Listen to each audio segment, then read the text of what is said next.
This is a message to Republicans. You keep saying that we want free stuff and that the government can't do anything right. So you need an education. The microchip, the internet, GPS, touchscreens, space travel, those are a few examples of world-changing technology that was created by our government or required massive financial support from our government.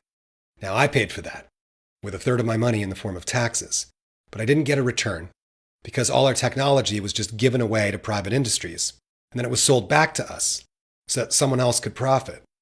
Now, that's what free stuff looks like. Am I supposed to pay money to breathe or have access to water or community or civilization, or is that my natural right being born on the planet? Because that's what economic rights mean. They mean I have a right to participate in the economy without having to be born into the Trump family or some other social predator's bloodline. Now I'm going to teach you another word, democracy. Now wannabe mobsters, they love saying the government's bad at everything. When a government's ruled by the people, it's called our voice. So it's not bad, and you're not going to silence our voice. And whether it's the oil industry or the criminal justice system or the International Monetary Fund or Facebook or Congress or the presidency, if any organization becomes oppressive and unaccountable, that's tyranny. And then when we make them accountable, that's democracy. Now, Republican leadership today, they're against democracy, and they're not even trying to hide it. They are only in power because of an undemocratic electoral college that was created by slaveholders. They're only in power right now because we have an undemocratic institution called the Senate that gives a single resident of Wyoming as much voting power as 68 people in California. Because every state gets 2 senators, doesn't matter how many people live in them, and Republicans love that. They love how millions more Americans vote for Democrats but don't get any representation, because they love free stuff, just like the Founding Fathers. Well, guess what? Slavery's over. States are not people. Corporations are not people. Concentrated power and wealth and a master race and master culture, none of that is democracy. And your sacred constitution is long overdue for a rewrite, as holy of a document as you've been thinking it is, conditionally, of course.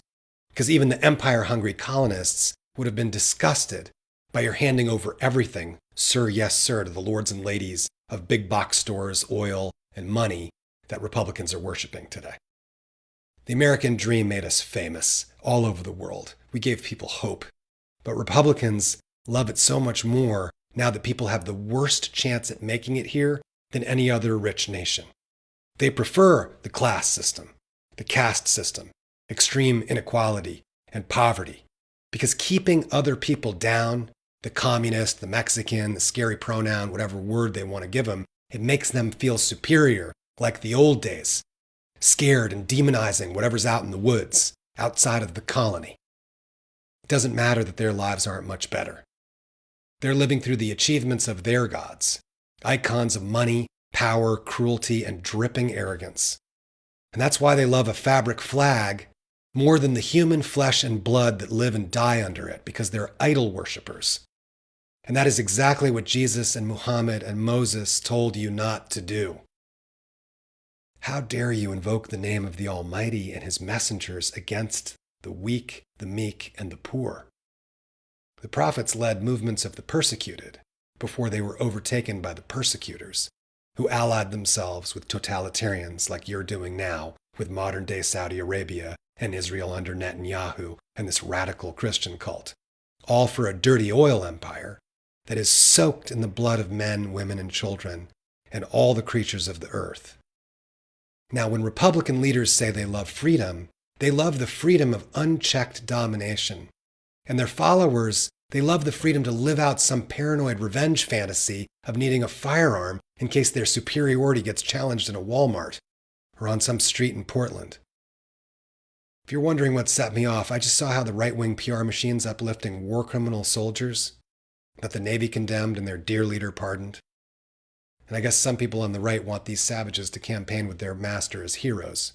And they think a Navy SEAL calling out war crimes is somehow political correctness. Well, my grandfather would disagree with you. This Republican goon squad worships the government when it gives them illegitimate authority over the people. Then they march in lockstep, drunk with their abuse of power. Well, no. You can't have our democracy. You can't make it a great republic for slaveholders and wage slavery, not again, not now, not ever. We beat you and your masters in the Civil War. We beat you on the beaches of Normandy. We beat you in Birmingham, and we're going to beat you again. Because the truth wins. And you can stand by while all our communications networks get drowned with some Russian psychological warfare. You can redraw all our maps with a Sharpie. You can keep suppressing the voting rights of our Black, Brown, and First Nation brothers and sisters. And go ahead. Keep using the old slave laws to false multiply your votes.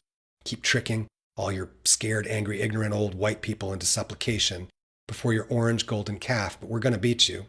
We're going to replace you. And we're going to change the culture. If not this election, then out in the streets. Because you cannot have this land. You cannot have this country. It was never yours in the first place.